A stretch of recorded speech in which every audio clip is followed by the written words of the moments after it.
Bueno, pues vamos a empezar, si os parece. Tenemos hoy a Teresa López, que la conocemos todos mucho. Ha sido compañera en La Paz, bueno, fue nuestra adjunta realmente en La Paz, la que nos daba caña en las guardias. Y ahora la tenemos de superjefa de la cardio-oncología, no solo a nivel nacional, sino también europeo, lo cual es un orgullo para nosotros verte pues, hasta dónde has llegado y tenerte hoy aquí, pues un lujazo, como te puedes imaginar. Así que bienvenida, Teresa. Gracias, Roberto. Todos por conectaros a esta sesión, los que no estáis aquí.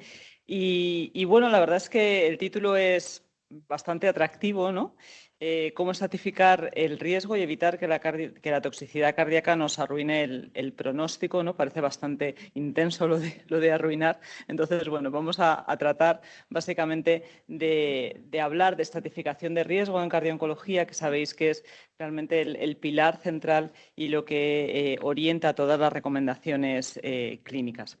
Y la verdad es que hasta hace unos años, pues en general los oncólogos y los hematólogos utilizaban la fracción de eyección como parámetro clave para estratificar el riesgo. Si la fracción de eyección estaba conservada, los pacientes podían recibir el tratamiento oncológico y si estaba deprimida, pues teníamos un problema y había que decidir qué hacer. Y quizá esto tenía sentido en un momento en el que la mayoría de las toxicidades estaban relacionadas con disfunción ventricular, sobre todo en la época en la que únicamente utilizábamos los fármacos citotóxicos para tratar los procesos oncológicos. Ahora mismo el panorama de la cardio-oncología ha cambiado de forma dramática, no solamente porque los nuevos tratamientos y las estrategias precoces de identificación del cáncer hace que los pacientes sobrevivan más, sino también porque la incidencia del cáncer está aumentando. Entonces, por las dos vías nos encontramos con una población creciente de pacientes que reciben fármacos que son potencialmente cardiotóxicos y además, como los fármacos actuales son más fáciles de dar, por así decirlo, porque muchos son tratamientos orales, estamos manejando tanto en las consultas de oncología como en las de hematología un número creciente de pacientes que tienen múltiples comorbilidades previas al tratamiento oncológico y que además van a recibir múltiples líneas de tratamiento para mantener esa cronicidad del cáncer y mejorar su supervivencia. Y realmente hay una explosión de fármacos oncológicos en el mercado. De hecho, el 33% de los fármacos en desarrollo ahora mismo en la EMA pertenecen al área de oncología y hematología frente al 4% en el área cardiovascular. Me refiero porque los cardiólogos estamos muy orgullosos de tener nuevos fármacos, pero hay una desproporción importante en cómo está avanzando el tratamiento del cáncer y cómo están avanzando las nuevas terapias cardiovasculares. Y ahora mismo los nuevos tratamientos del cáncer, pues sabéis que la inmunoterapia se aplica prácticamente a todos los tumores sólidos y a muchos tumores hematológicos en combinación con inhibidores de tirosinquinasa. Y luego están pues los nuevos tratamientos celulares, las terapias CAR, los biespecíficos, los anticuerpos droga conjugados. Todo esto ha cambiado de forma dramática el perfil de riesgo de toxicidad de nuestros pacientes. Entonces, la insuficiencia cardíaca con fracción de eyección reducida sigue siendo un problema, pero desde luego no es el único problema y de hecho, por ejemplo, es más prevalente con los fármacos actuales tener insuficiencia cardíaca con fracción de eyección preservada, con lo cual basarnos únicamente en la fracción de eyección no tiene mucho sentido para estratificar el riesgo. Esta es la figura central de las guías europeas de cardio-oncología de 2022 y básicamente lo que intenta representar esta figura es que el riesgo que tienen los pacientes de desarrollar complicaciones cardiovasculares es un riesgo dinámico que va cambiando a lo largo del proceso del cáncer. Tiene un pico en la parte morada del centro cuando los pacientes están recibiendo tratamiento activo, pero podríamos ser capaces de modular este riesgo con estrategias de cardioprotección. Pero para poderlas implementar de forma eficaz, desde luego necesitamos más evidencia, pero sobre todo lo que necesitamos es saber si nuestro paciente está en la curva de abajo o en la curva de arriba, porque esa es la parte básica para podernos organizar de forma estructurada en el seguimiento de los pacientes. Y luego hay otro aspecto que cada vez es más relevante ahora mismo en la cardio-oncología y es que, como os comentaba antes, no solamente tenemos pacientes que no tengan problemas cardiovasculares y se enfrenten a un tratamiento cardiotóxico, sino que cada vez es más frecuente que nos movamos en el espectro de lo que se llama ahora cardiooncología reversa, que son pacientes con enfermedad cardiovascular previa, en los que los objetivos de la cardiooncología no son tanto estratificar el riesgo y prevenir que no desarrollen problemas, porque el riesgo siempre es alto y los problemas ya los tiene el paciente antes de empezar el tratamiento, pero nuestro objetivo aquí va a ser que los pacientes mantengan el tratamiento cardiovascular optimizado, cosa que no siempre es fácil durante el proceso del cáncer, y hablar con los oncólogos y con los hematólogos de forma que podamos adaptar los tratamientos de una forma más estructurada.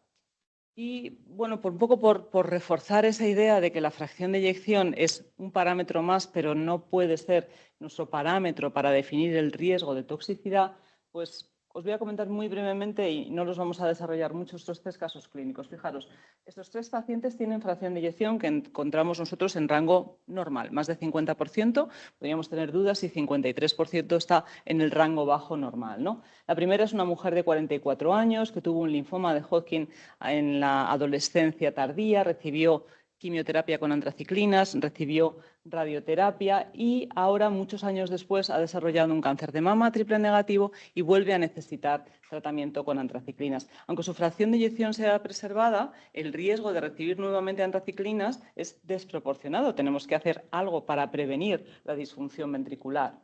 El segundo paciente es un paciente también joven, con una estenosis aórtica por una válvula bicúspide asintomática, pero que tiene un cáncer de pulmón con una mutación específica, que es eso que veis ahí de EGFR positivo.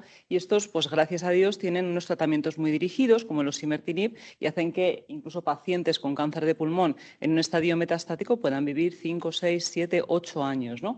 La fracción de eyección es normal, pero el tener una estenosis aórtica severa, aunque sea asintomática, y recibir osimertinib, que es lo que va a recibir este paciente, lo pone en una situación de alto riesgo para insuficiencia cardíaca, con lo cual, de nuevo, la fracción de eyección no nos vale, ¿no?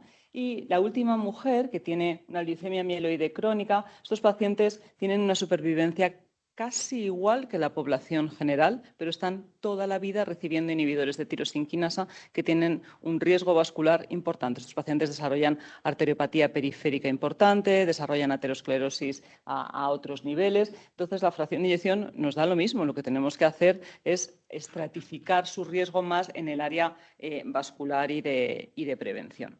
Y esto es un poco lo que nos dicen las guías, ¿no? A la hora de estratificar el riesgo de toxicidad cardiovascular, tenemos que tener en cuenta todos estos factores: la historia cardiovascular del paciente, los tratamientos previos, cómo están los factores de riesgo del paciente, y tener algo más de información sobre el sistema cardiovascular, al menos con un electro en todos los pacientes, e idealmente con un eco, sobre todo en los pacientes bien de alto riesgo o que tengan probabilidad de desarrollar insuficiencia cardíaca con el tratamiento. Pero para poder considerar un poquito todos estos factores de forma conjunta, pues la verdad es que hay un número limitado de scores, ¿no? Podemos decir, vale, pero si un paciente tiene cardiopatía isquémica y va a recibir antraciclinas, ¿eso es muy grave o es poco grave? ¿O es más grave que tenga cardiopatía isquémica si va a recibir pues un taxano? Bueno, pues para intentar poner un poco de orden en esa ponderación de los factores de riesgo, se desarrolló este score, que es el HFA ICOS Score, que se publicó en una colaboración entre la Sociedad Internacional de Cardiooncología y el Grupo Europeo, y que después se incorporó a las guías. ¿Cuál es la limitación de este score? Pues la limitación de este score es que está basado en una revisión sistemática de la literatura, pero en el momento en el que se publica, en el momento en el que se incluye en las guías, no hay validaciones externas de este score, y de hecho en las guías aparece con una indicación 2A y con un nivel de evidencia C. Poco a poco se han ido haciendo validaciones de este score para los distintos fármacos que están incluidos, y esta es la que hicimos nosotros en el estudio CardioTox, fundamentalmente centrado en los pacientes que reciben antraciclinas. Entonces, veis que categorizando a los pacientes en función de este score, somos capaces de definir bien 4 categorías diferentes de pacientes. La mayoría de los pacientes de nuestro registro eran pacientes con cáncer de mama o con linfoma, y estos pacientes, en general, y es muy replicable en otras series, la mayoría tienen un riesgo bajo o moderado, porque se intentan evitar las antraciclinas en los pacientes de muy alto riesgo porque hay otras alternativas, ¿no?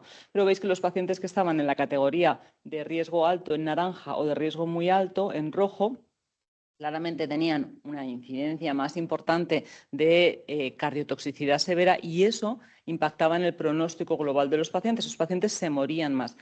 Es verdad que lo que está analizado es mortalidad por cualquier causa, porque es que ninguno de ellos falleció por problemas cardiovasculares. Y esta mortalidad está relacionada con que si los pacientes desarrollan toxicidades severas, a veces hay que suspender el tratamiento oncológico y eso tiene un impacto en el pronóstico global del paciente, como podéis entender. Y luego hay otras publicaciones que han tratado de validar este score en diferentes fármacos, ¿no? Los fármacos ER2, el trastuzumab, por ejemplo, que es el que se utiliza para los tumores de mama, ER2, o para algunos tumores digestivos, otros inhibidores de tirosinquinasa, los inhibidores de tirosinquinasa específicos, el RAF y el MEK, que se utilizan para el melanoma. Y la verdad es que en general funciona bien el score, pero no identifica claramente bien, o sea, no distingue mucho entre los pacientes de riesgo moderado y de riesgo bajo. Con lo cual, probablemente pues, es una escala que hay que revisar y seguir avanzando en esta estratificación. Otra cosa importante y otro concepto importante es que tener un riesgo bajo no significa tener un riesgo cero, y eso pasa como en todas las áreas de la medicina cardiovascular, ¿no? Y hay factores que ahora mismo no están integrados en las escalas de estratificación de riesgo que fundamentalmente hacen referencia a predictores genéticos de toxicidad. De hecho, en pacientes jóvenes que desarrollan toxicidades graves por antraciclinas, lo que hacemos es sistemáticamente buscar mutaciones relacionadas con miocardiopatías genéticas y no es infrecuente encontrar mutaciones de titina, mutaciones de desmoplaquina y luego hay pues mucho interés en la literatura y estos son solo 2 ejemplos para ver si podemos identificar otros predictores específicos de toxicidad a largo plazo, pues como el gen del NFL2L o mutaciones CHIP en la médula ósea, que parece que es lo que realmente nos va a predecir el riesgo de toxicidad a largo plazo. La escala de HFA-ICOS lo que no incluye son los fármacos más modernos. Entonces, y uno de ellos hemos dicho que es la inmunoterapia, ¿no? Hay 2 artículos muy recientes publicados a principios de este año en el European Heart Journal que tratan de poner un poquito de luz a qué pacientes que reciben inmunoterapia van a tener riesgo de desarrollar miocarditis inmunomediada o otras complicaciones inmunomediadas que sean realmente significativas. ¿Por qué? Pues porque cuando los pacientes desarrollan las complicaciones, veis en la curva roja de abajo, pues el pronóstico de los pacientes de nuevo es peor. En este registro, que veis que son 160.000 pacientes de la serie como de Francia, de pacientes con inmunoterapia, pues el riesgo de toxicidad inmunomediada es realmente bajo, salvo que los pacientes tengan un tumor tímico o salvo que los pacientes reciban doble inmunoterapia o tengan cardiopatía isquémica previa o tengan mayor edad. Y lo que se ha visto es que cuando los pacientes desarrollan complicaciones cardiovasculares inmunomediadas, lo suelen hacer en los primeros 3 meses de tratamiento, con lo cual ese es el periodo crítico en el que tenemos que vigilar a los pacientes. Y a partir de este otro registro internacional, los autores desarrollaron un nuevo score de riesgo, que no es un score que utilicemos al inicio de la inmunoterapia, sino en pacientes que elevan troponinas durante el tratamiento con inmunoterapia y nos permite saber quién tiene realmente riesgo de que esa troponina no sea una troponinitis, sino que sea un inicio de una miocarditis inmunomediada que, como sabéis, pues es una situación compleja que está asociada a una mortalidad bastante alta. Han aparecido otros scores, para identificar qué pacientes pueden tener riesgo cuando reciben una terapia CAR, que también es otro de los tratamientos que cada vez se utiliza con más frecuencia. Veis que los parámetros que considera, pues la verdad, son bastante sensatos porque son factores de riesgo cardiovascular o cardiopatía estructural previa y, pues el interés es un poco ponderar qué pesa más, ¿no?, a la hora de recibir estas terapias y de tener un problema cardiovascular. Y luego, en el área de la trombosis o del riesgo de tromboembolismo venoso, pues también siempre hay que balancear en estos pacientes el riesgo de sangrado y el riesgo trombótico. Y esto no es un score en sí mismo, pero sí que es verdad que pondera un poquito qué factores pesan más y es un artículo a tener de referencia. Y luego está el tema de la radioterapia, ¿no? La radioterapia, la verdad es que la mayoría de información que tenemos sobre la toxicidad de la radioterapia viene de series antiguas en las que las técnicas que se utilizaban para dar la radioterapia pues, no estaban demasiado ajustadas. Ahora mismo los oncólogos radioterapéuticos hacen unos cálculos con los físicos muy estructurados en los que sabemos exactamente qué dosis de radiación llega a cada una de las estructuras cardíacas y si no llega radiación pues no hay toxicidad, ¿no? Con lo cual, un poco todas estas escalas de riesgo de toxicidad por radioterapia están más basadas en estudios antiguos. Pero básicamente el punto importante es que la toxicidad depende de la dosis que llega al corazón y de la combinación con otros fármacos como las antraciclinas, porque eso potencia, o sea, hay una sinergia en la que se potencian los riesgos. No hay un score específico, pero como estos pacientes realmente de lo que tienen riesgo es de desarrollar enfermedad coronaria precoz, pues se intenta utilizar los scores cardiovasculares habituales con la intención de poder optimizar al máximo los factores de riesgo cardiovascular.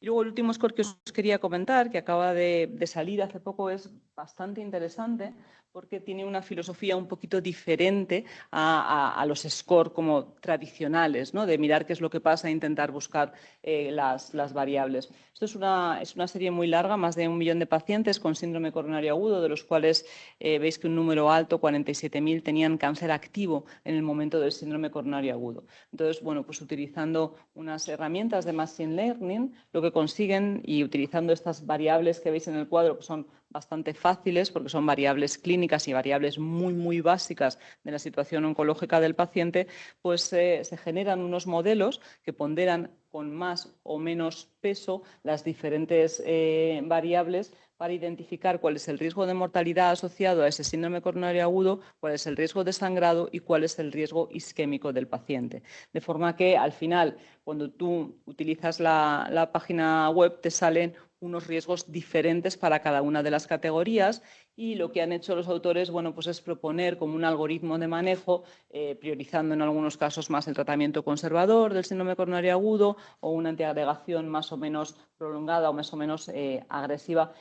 Y bueno, esto, la verdad, tiene muy buena pinta el score, pero es verdad que todavía nadie lo ha utilizado en práctica clínica, con lo cual, bueno, pues es una herramienta interesante a validar en práctica clínica. Con respecto a las técnicas de imagen y los biomarcadores, en la izquierda de la diapositiva tenéis una de las figuras de las guías donde nos dicen cuál sería la recomendación para hacer un eco basal antes de empezar el tratamiento y cuáles serían las recomendaciones para medir los biomarcadores, las troponinas y el NT-proBNP. Entonces, bueno, los puntitos verdes son las indicaciones clase 1, los amarillos las 2A, los naranjas las 2B.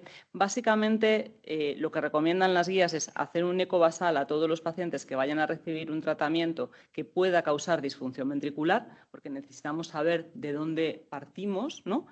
Y luego, bueno, pues los biomarcadores, veis que fundamentalmente están centrados en las terapias de inmunoterapia o en las terapias CAR o en las terapias TIL, porque estos pacientes es la única forma que tenemos eficaz de monitorizar el tratamiento, porque se ha visto que hacer ecos repetidos en estos pacientes no nos va a ayudar a predecir nada, ¿no?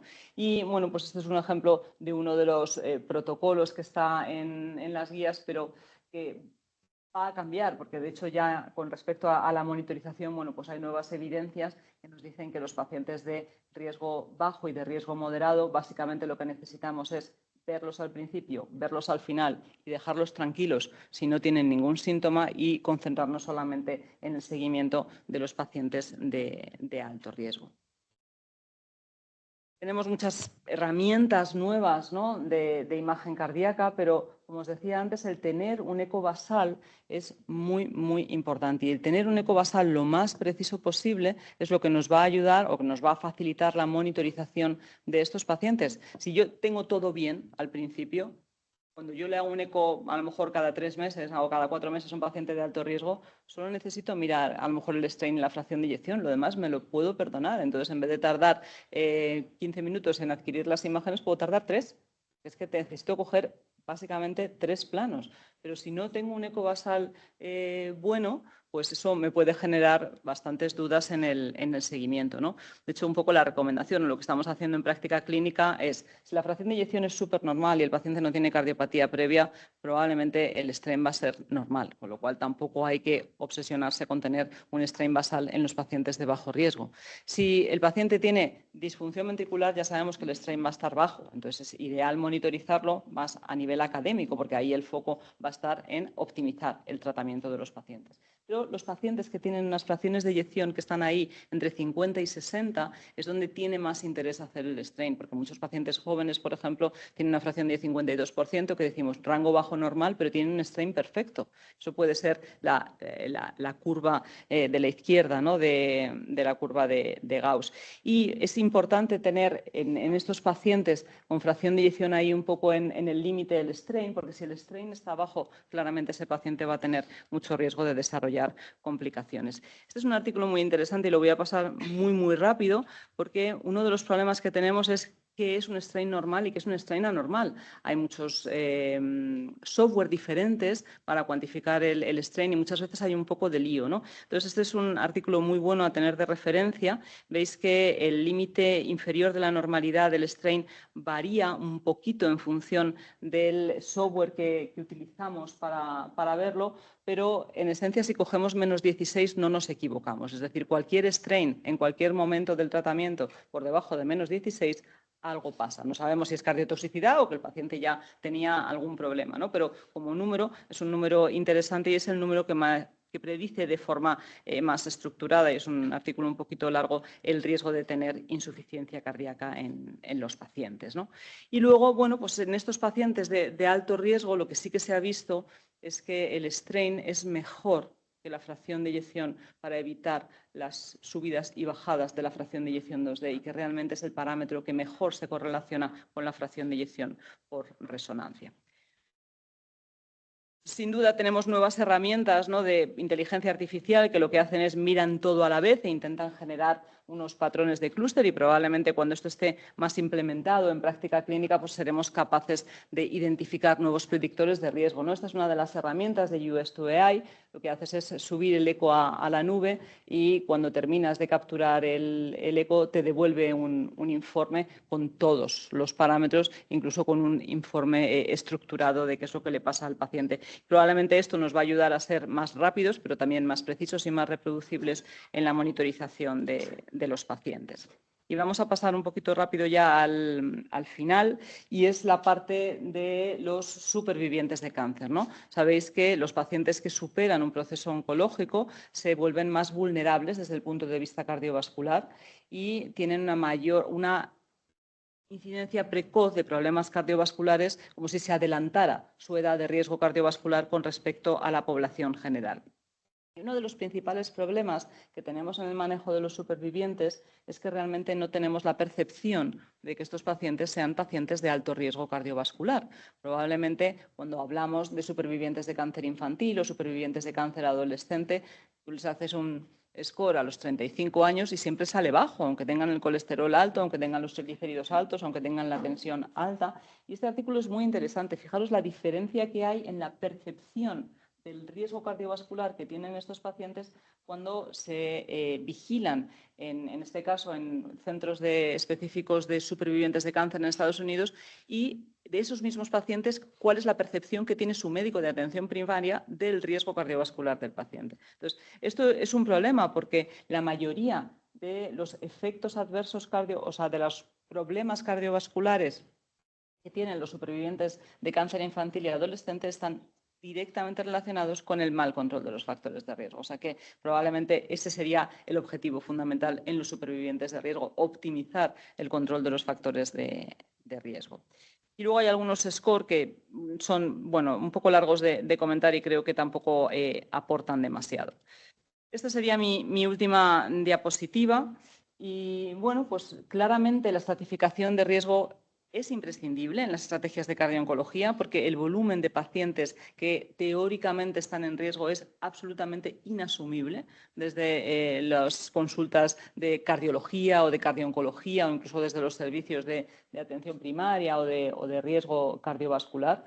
Pero todavía nos falta mucho trabajo, ¿no? Nos falta trabajo en conocer bien los mecanismos de toxicidad de los nuevos fármacos para poder ser un poquito más eficaces en la identificación del riesgo, y hay varias estrategias del Grupo Europeo de Cardiooncología en colaboración con la EMA y con otras agencias reguladoras para intentar armonizar un poco cómo recogemos los datos en los ensayos clínicos cardiovasculares y en los ensayos clínicos de oncología, de forma que eso sirva también para desarrollar score y para tener más información cuando los fármacos nuevos vienen al mercado, porque sabéis que habitualmente los pacientes con enfermedad cardiovascular no entran en los ensayos oncológicos y los pacientes oncológicos no entran en los ensayos cardiovasculares, con lo cual nos falta mucha información y a lo mejor simplemente recogiendo alguna variable más podemos ser más precisos.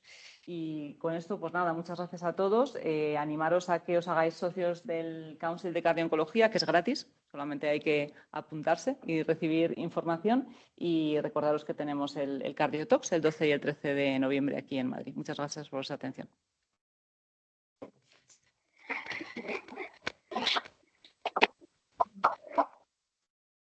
Bueno, muchas gracias, Teresa. La verdad que ha sido un placer escucharte. Yo tengo varias preguntas. Me imagino que habrá por aquí personas que quieran preguntar. Está la doctora Barcia, que es la jefa de oncología. Le voy a hacer la palabra si quiere preguntar alguna cosa.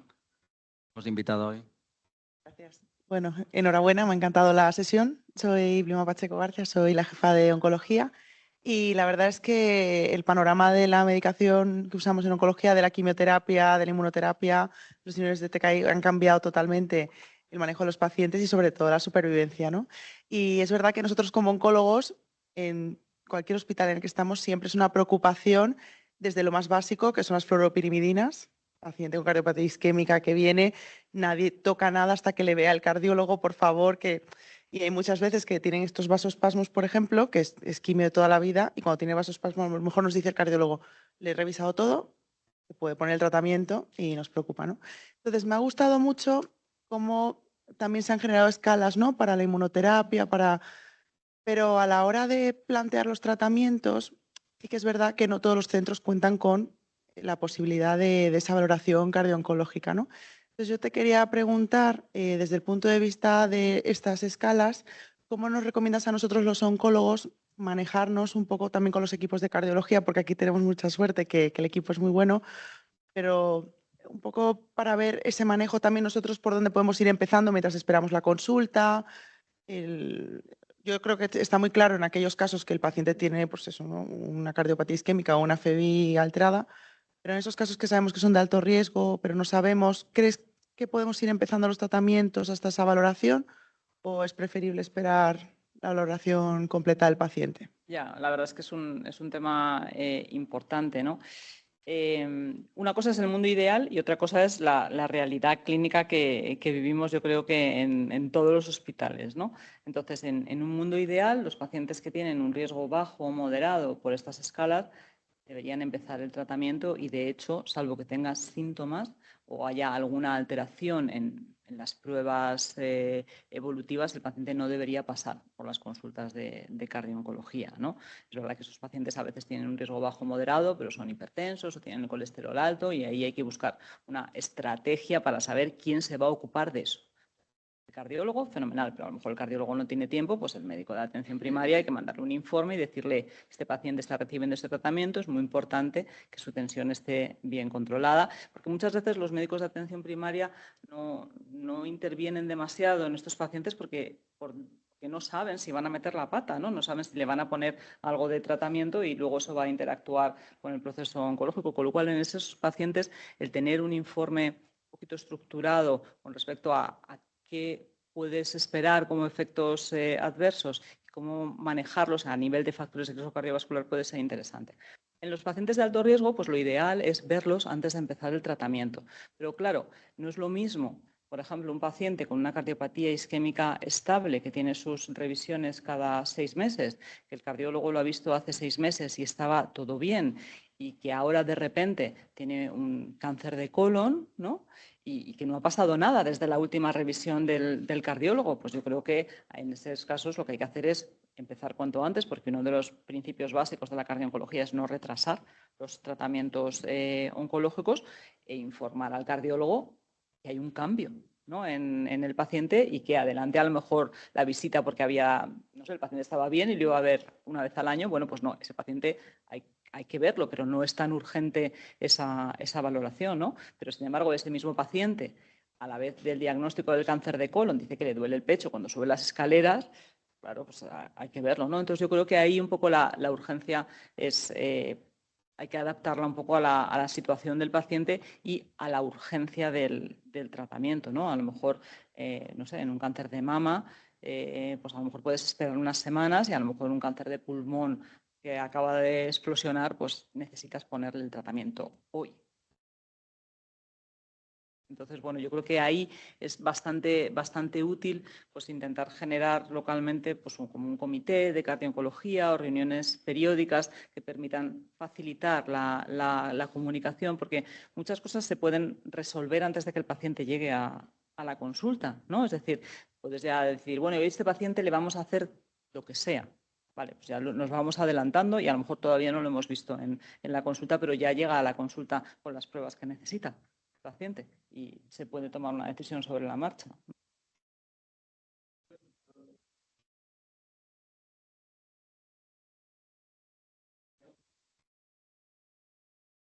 O sea, yo sobre lo que comentaba Vilma, precisamente, justamente escuchándote, pensaba, o sea, lo que tiene sentido, igual que hay sesiones médico-quirúrgicas o unidad cardiorrenal en la que nos juntamos con los nefrólogos y todas estas historias, donde cobra más sentido tener una acción semanal, si es que hay ese volumen, o quincenal, si es que no es tantísimo volumen, donde comentemos los pacientes de alto riesgo entre el cardiólogo que se dedique más a este tema, se le asigna un hueco junto con el oncólogo y se comenten ahí en un comité los pacientes que esa semana se van a tratar o tal, más que nada también incluso por conocimiento del cardiólogo, porque si surge algún problema ya es un paciente conocido, que siempre es algo mucho más friendly a la hora de asumir los problemas, más allá de que aparece un paciente por aquí que no sabemos ni quién le ha visto, ¿no? O sea, yo por lo que he visto, o sea, al final, bajo y moderado riesgo es eco y electro, por cierto, al principio y al final, que esa prueba entra dentro de lo que es solicitud de pruebas que pueden pedir ellos directamente. Claro, y que si eso es normal, no hay que ver al paciente. Por eso, o sea, el informe, que hacer la correcto, prueba, ¿no? el informe le va a llegar informado, la prueba y el electro, y si ellos ven que es normal, no van a necesitar de la consulta de cardio-oncología por separar los circuitos. Y otra cosa es el de alto riesgo que precisa, además de las pruebas, la consulta de cardio-oncología, incluso la valoración en ese comité. Yo creo que así queda como mucho más limpio, queda más entendible y realmente el riesgo lo establece el oncólogo, porque sinceramente a mí me cuesta muchísimo seguir la cantidad de fármacos que salen, yo estoy perdido. O sea, es decir, a mí me cuesta mucho estar al día de todos los fármacos nuevos que salen, y imagino que a vosotros también, aunque estéis ahí metidos, para saber el nivel de riesgo que estás asumiendo con un paciente con determinadas cuestiones. Entonces, yo creo que una de las cosas interesantes de esta charla es que, efectivamente, estratificar los pacientes por el riesgo, que lo debe de hacer el oncólogo, porque el cardiólogo quizás no tenga ni acceso ni conocimiento del tipo de tumor, de la extensión, una serie de cuestiones que seguro que influyen en el riesgo del paciente, y luego efectivamente comentar estos pacientes de alto riesgo para que efectivamente haya un entorno, incluso para el propio paciente, que sepa que está controlado dentro del hospital y está en conocimiento de todos los equipos que atienden transversalmente al paciente, ¿no? No, y que muchas veces, o sea, con estos pacientes a veces, bueno, pues tomas decisiones que bueno, que potencialmente pueden ser controvertidas, ¿no? Es decir, que hay veces que tenemos pacientes con disfunción ventricular y hay que poner antraciclinas y entonces le pones una antraciclina liposomal o intentas añadir cardioprotección extra, ¿no? Con algunos fármacos, pero que son decisiones en las que yo creo que el equipo globalmente se tiene que responsabilizar y hay que informar al paciente de que ha habido una reunión entre los dos lados, por así decirlo, del equipo y, bueno, pues todo el mundo tiene que asumir, ¿no?, que son decisiones delicadas y que en cualquier caso, como el objetivo es que el paciente reciba el mejor tratamiento oncológico que pueda, pues claro, esos pacientes hay que conocerlos antes, hay que conocerlos antes y hay que seguirlos de una manera muy estrecha, que no necesariamente siempre es en una consulta presencial, ¿no?, del paciente, porque estos pacientes ingresan, no tienen problemas y hay que tener un poco el histórico del paciente para poder entender qué es lo que hay que hacer. Ahora creo que tenía... Sí. Esto.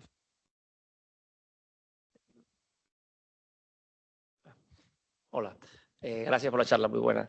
Yo tengo una pregunta en cuanto a la estrategia de cardioprotección, ¿no? Habitualmente, cuando hacemos esta en la escala, por ejemplo, HFA, ICOS, y vemos el riesgo, si el riesgo entra como alto riesgo el paciente, si ya está usando, por ejemplo, cardioprotección, porque ya sea una insuficiencia cardíaca previa o así, tenga ya IECA y beta bloqueante, en este caso, si va a recibir un segundo ciclo por un segundo cáncer, va otra vez a usar antraciclinas o antier y esto, ¿qué harías ahí? ¿Es sumarle, por ejemplo, la palifosina, ajustar la medicación, o sea, subirle si se puede más los beta-bloqueantes IECA o pasar a sacubitril/valsartán? ¿Qué harías en ese caso que ya está con cardioprotección aparentemente y va a recibir un nuevo fármaco? Es una pregunta muy buena. O sea, yo creo que hay dos pacientes que encajan, o sea, dos grupos de pacientes que encajan en esta categoría de alto riesgo, ¿no? Uno son pacientes que no tienen cardiopatía, pero que han recibido previamente tratamientos cardiotóxicos, ¿no? Un paciente que tiene un linfoma y ahora tiene un cáncer de mama y tiene que volver a recibir antraciclinas, ¿no? Entonces, esos pacientes en general no están con ningún tratamiento, ¿no? Es verdad que los IECAs y los betabloqueantes en estos pacientes lo que han demostrado es que preservan un poquito mejor la fracción de eyección, pero no parece que reduzcan eventos clínicos y muchas veces no es fácil de dar, que son pacientes jóvenes y no tienen hipertensión arterial y las dosis que pueden tolerar de IECAs o de betabloqueantes son bajas, ¿no? Ahora mismo, donde hay más evidencia en estos pacientes es en el uso de inhibidores de SGLT2 y en el uso de estatinas. Los pacientes que entran en la categoría de alto riesgo porque tienen cardiopatía previa, pues claro, pues en general ya vienen con todo ese tratamiento optimizado. Entonces, si el paciente puedes escalar un poco más esa optimización, pues es ideal, ¿no? O sea, ahora mismo todos los pacientes con insuficiencia cardíaca hay que justificar porque no tienen SGLT2, ¿no? El paciente con insuficiencia cardíaca, diabetes y sobrepeso, habría que justificar porque no tiene un agonista de GLP-1 y se ha visto que son seguros incluso durante el tratamiento activo, porque además tienen propiedades antiinflamatorias muy buenas, ¿no? Entonces, es verdad que ahí hay que escalar a lo que tú consideres que para el problema del paciente es la terapia óptima. Y eso sí que es muy importante. Yo tengo una pregunta, bueno, yo tengo muchas, pero por no monopolizar. Y además, como tenemos aquí a dos mega expertas, os pregunto a las dos, ¿qué opináis de las últimas informaciones que han salido con respecto a los GLP-1 y la reducción del cáncer de mama? Si es un hallazgo casual, fortuito de los ensayos clínicos, porque no era uno de los targets ni los endpoints que se analizaban en los ensayos clínicos. ¿Es una serendipia? ¿O estamos en una terapia que, aparte de los beneficios cardiovasculares, también aporta beneficios oncológicos? Porque es bastante llamativo la reducción del cáncer de mama, 30 y tantos % me parece que he leído.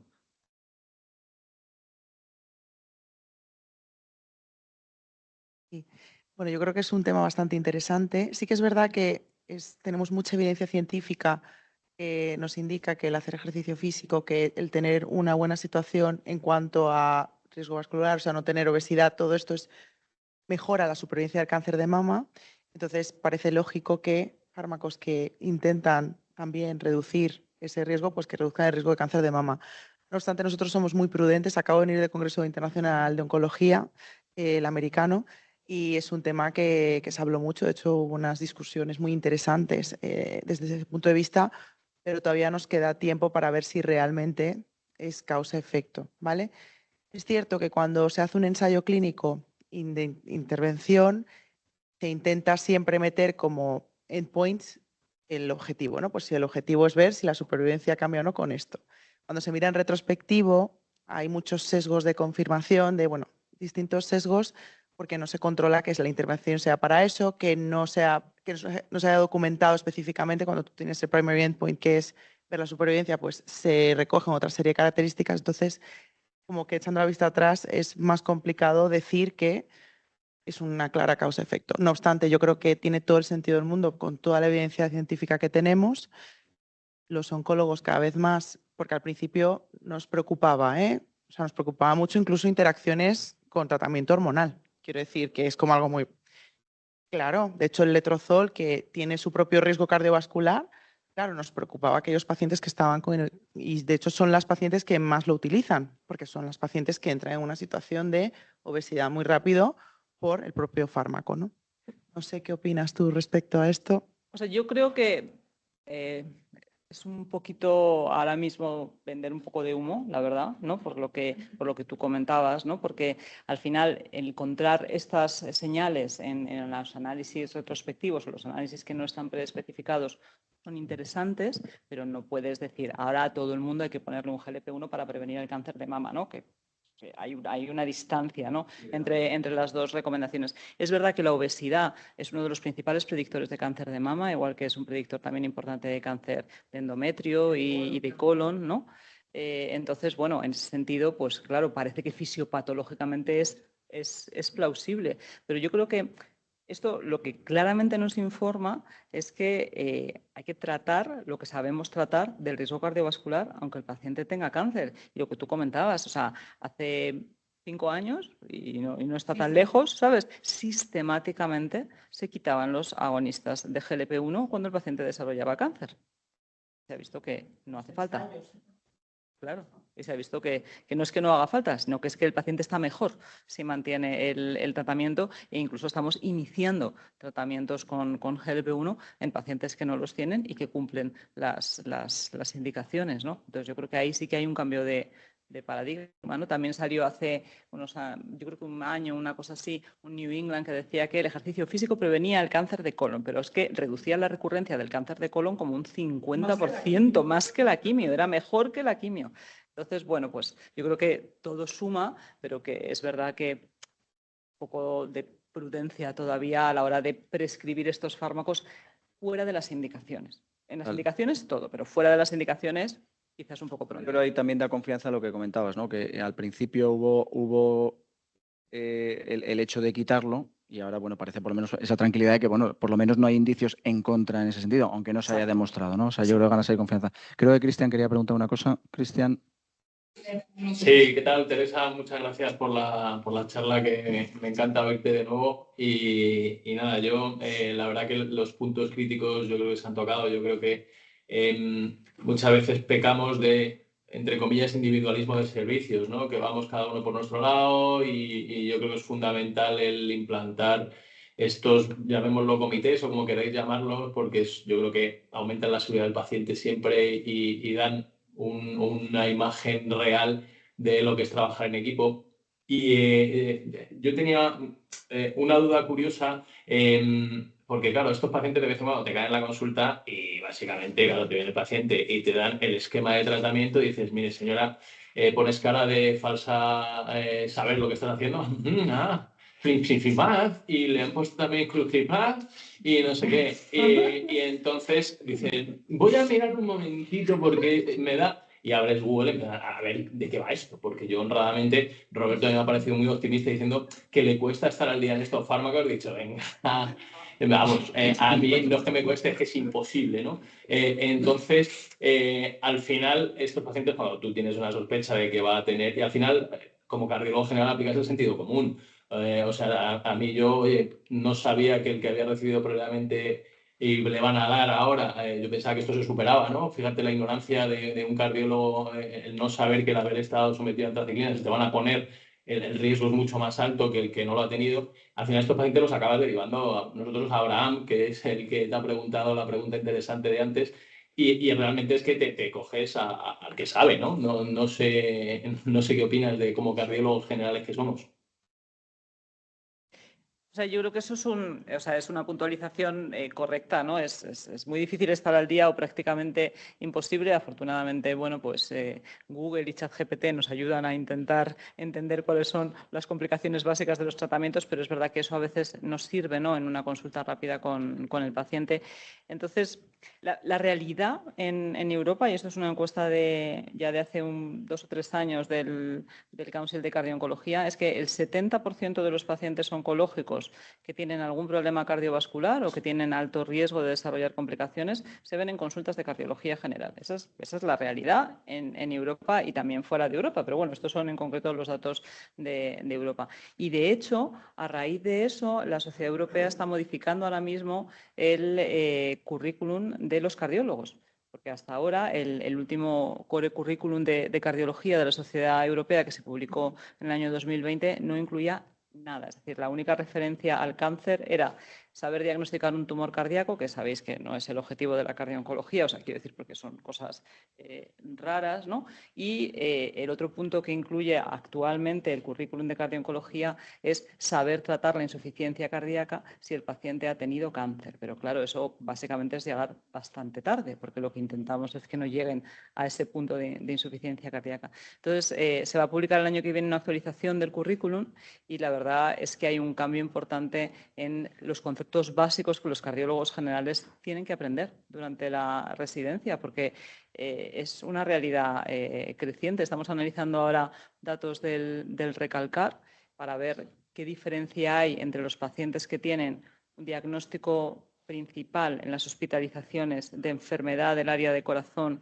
y secundario de cáncer y diagnóstico principal de cáncer y secundario del área del corazón en millones de hospitalizaciones de los últimos 10 años y la línea de diagnóstico principal de enfermedades del área del corazón y diagnóstico secundario del cáncer es básicamente plana en los últimos 10 años y la línea de diagnóstico principal de cáncer y diagnóstico secundario de enfermedad del área del corazón, una pendiente increíble. Y es que esa es la realidad, es decir, todos los pacientes, o sea, un porcentaje muy alto de pacientes que ingresan en la planta de cardiología tienen antecedentes de cáncer o tienen un cáncer activo y esto va a seguir creciendo. Entonces, es verdad que es difícil estar al día de los fármacos, pero el tener una idea general de que hay formas de estratificar el riesgo y de que hay diferentes problemas que pueden surgir es imprescindible para todos los cardiólogos. No, totalmente de acuerdo. No sé si alguien tiene alguna pregunta más por allí, Matías. Hola Teresa, gracias por la charla. Mi pregunta justamente iba dirigida a eso que estabas hablando, más a opinión personal tuya, ¿qué perspectiva veías a futuro en, por ejemplo, la creación de becas de formación para cardiólogos, que la verdad que hoy en día son bastante limitadas, no solo en España, sino a nivel global? ¿Y cómo veías en el país justamente eso, a futuro, a corto o largo plazo? Ya, yo creo que es una cosa que ahora mismo está avanzando de una forma bastante lenta. Esa es la realidad, ¿no? A nivel del Grupo Europeo, pues, o sea, se publicó un currículum de cardio-oncología en el año 2023 que hacía referencia a qué tenían que saber los cardiólogos generales y qué se suponía que tenía que saber el especialista en cardio-oncología. Y esas referencias de lo que tiene que saber un cardiólogo general son las que se van a incorporar ahora en 2027 al currículum general de los cardiólogos, ¿no? Con respecto a cursos de formación, pues siempre es más fácil, ¿no? De hecho, en la web de la Europea hay unos cursos básicos de formación en cardio-oncología, que son unos vídeos cortitos, son cursos como de 5 horas, son bastante accesibles para centrarte un poco en qué significa esto de la cardio-oncología si no has tenido la oportunidad de ver ningún paciente. Y en el año 2027 se va a organizar también un máster con la Universidad de Zúrich, la Sociedad Europea de Cardiología y ESMO, la Sociedad Europea de Oncología Médica, de 2 años de formación más específica en cardio-oncología. Y el tema de las becas, pues a nivel de la Sociedad Europea está en marcha, pero no creo que esté disponible hasta finales del 2027, porque al final hay un proceso ahí importante de asegurar la continuidad de las becas, ¿no? Porque no puedes dar una beca de formación un año y hasta dentro de 10 años no tener economía para seguir dándolas, ¿no? En la Sociedad Española de Cardiología, Pues eso se planteó. De hecho, el año pasado hubo una convocatoria de becas de investigación, pero no necesariamente de formación, ¿no? Y bueno, ahí hay un balance entre las necesidades de formación y la economía para sustentarla, ¿no? En España es verdad que no hay tantos centros con un programa muy estructurado de cardiooncología, pero los que hay suelen estar disponibles para aceptar médicos, ¿no? Para formarse. Lo que pasa es que en general, verdad que ya sí eso tiene una financiación asociada, depende de cada centro, ¿no? No hay una política universal. Bueno, yo quería trasladar una pregunta a María José, que justo se ha tenido que ir, que era un poco saber si vosotros tenéis una consulta monográfica, en el sentido de pues, pacientes que sean de alto riesgo que directamente sean evaluados ahí, un poco ese workflow, ese circuito, cómo está establecido en vuestro centro. Gracias. Nosotros tenemos una consulta monográfica de cardiooncología, que ahora mismo tenemos 3 jornadas enteras de consulta.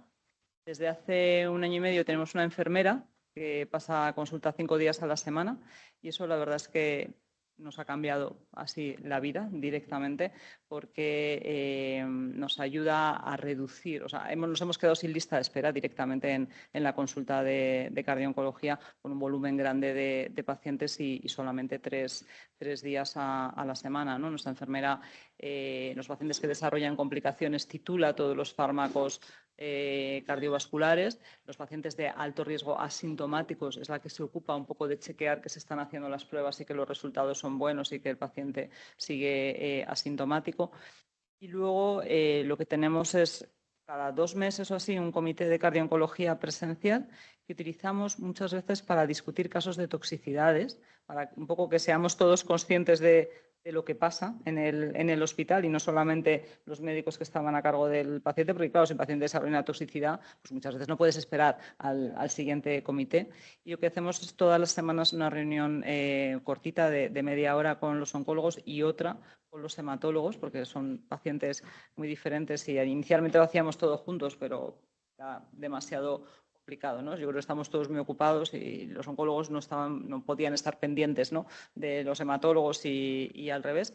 Entonces tenemos esas 2 reuniones semanales de media hora para ver los pacientes nuevos, los altos riesgos, si hay alguna duda en el seguimiento de algún paciente y la otra reunión presencial es un poco más, también un poco de seguimiento de nuestros protocolos, de si ha aparecido alguna cosa nueva que queramos incorporar a los protocolos.